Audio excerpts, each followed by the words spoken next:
I think that it's been programmed in us that money and time are both linear. There's only so much money. There's only so much time. And these become two of the main culprits that rob from our lives. You'll hear people say, I just don't have the money.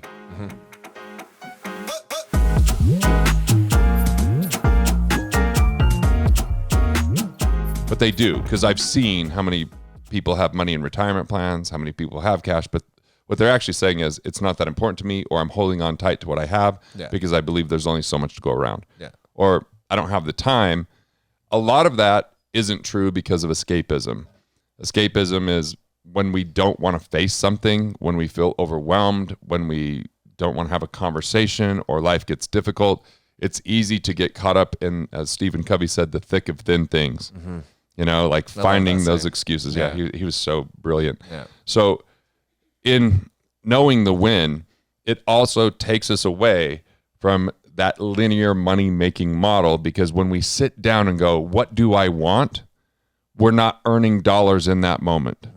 And this is why vision, which is our context of how we live, it's what we speak into existence of what we're going to do on a day-to-day basis, because it tells our brain what to pay attention to, and it informs all of our actions.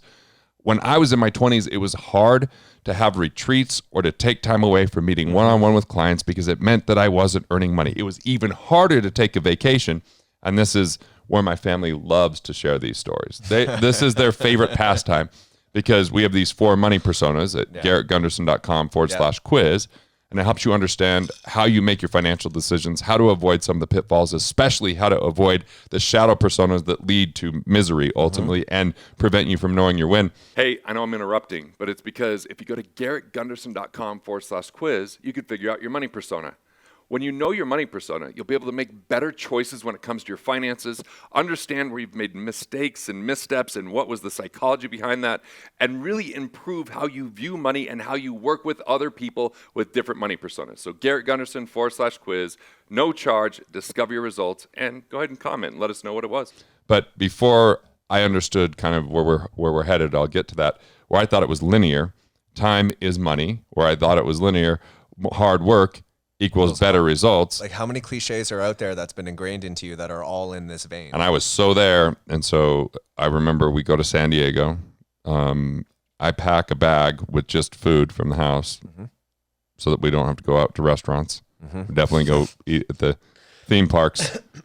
I'm surprised they even spent the money to go to the theme parks. So am I, actually. Yeah. I was like, I remember going and being like, San Diego's not that cool, but when you don't stay in a nice hotel around the right area, it's not as cool. Fair. And when my wife wants to get something at SeaWorld or wherever we were, you know, before we saw Blackfish, but anyway, and I'm like, well, no, we have food back at the hotel that I brought. Yeah. Not fun. No.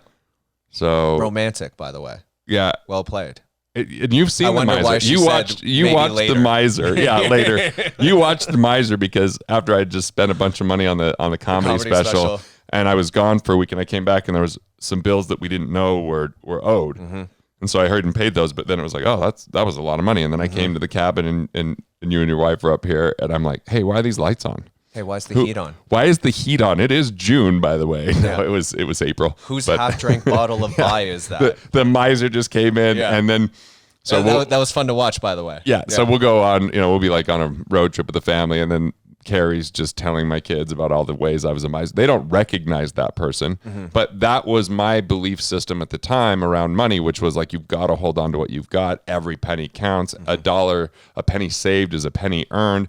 A dollar spent is a dollar wasted. Every dollar should have its name. And we have financial gurus that try to teach that.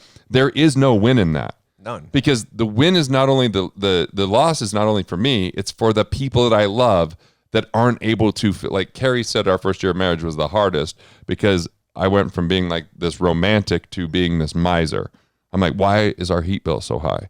Why haven't we budget to the final penny? Where's those 32 cents they aren't balanced in the checkbook? Like a lot of fighting around it because I was obsessed with it based upon a shadow persona, not knowing the win, thinking that everything was about how much I could save. And even her dad, who's fairly conservative fiscally, was like, hey, why don't you let her order wine at dinner? Like he's never confrontational.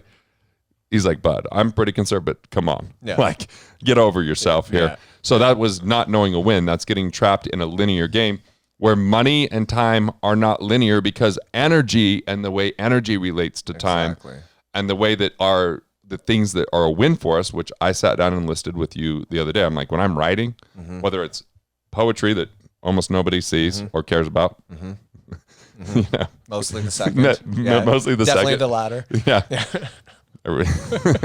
You know, but that could be jokes and comedy. That could be a book. The book. Like that could be even, I've been posting on Facebook. Aren't you proud of me? I know. At first it shows my age. Remember the time you wanted to do the social media exodus? Yeah, I was just going to completely exit social. I did. And why were you going to do that? Because I just thought it was manipulative with all the algorithms and all this kind of stuff, and a time suck. And what I remember is it was because you don't spend a lot of time on social, and neither do I, but you didn't have a large enough followership. So when we were doing the comedy tour, you know, and people were starting to look at you online, there wasn't a big enough audience. And so you were willing to burn that to the ground, which again, like if you look at what you're doing now, there's connection and expression. And for someone who's not strategically posting on social media every single day, like the engagement that you have is because people resonate with your message. But because you hadn't defined the win, you were chasing the trophy, then you were going to limit a whole level of connection that you have with your audience. Perfect. Let's talk about that now, and I'll talk about these other pieces. But not knowing my win, the world came to me and said, you have to be on social media. My manager said, you got to be on social media. The clubs look at your social media following.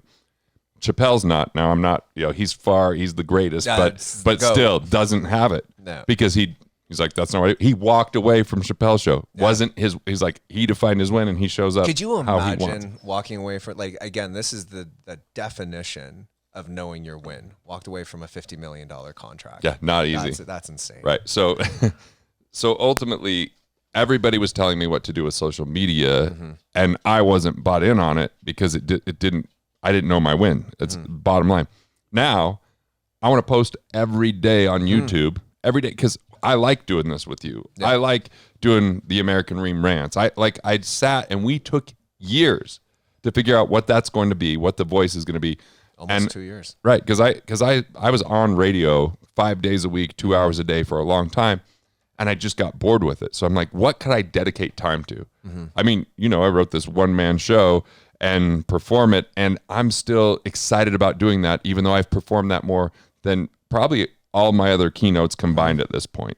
But I'm engaged because of what it is, how it speaks to me. It's congruent. It's part of the win, you know, because the next thing is not just writing, it's expression and performing. So that's even rehearsal. So knowing the win, it's like I start to have this vision for what fits in the life. And now I'll get on Facebook and I'll even respond in the comments because it's about the things that are important and real, not just like, look at what I'm doing. It's like, hey, this is a thought I had. And then people engage. Or it's like, hey, I'm looking for quotes for my book. Hilarious the quotes people came up with, man. Lots of engagement on that post. Home, where the hoe and me come together. That's what my buddy Tim sent as a quote. I was like, dude, what are you like? I can't believe I've never heard of that. Come on.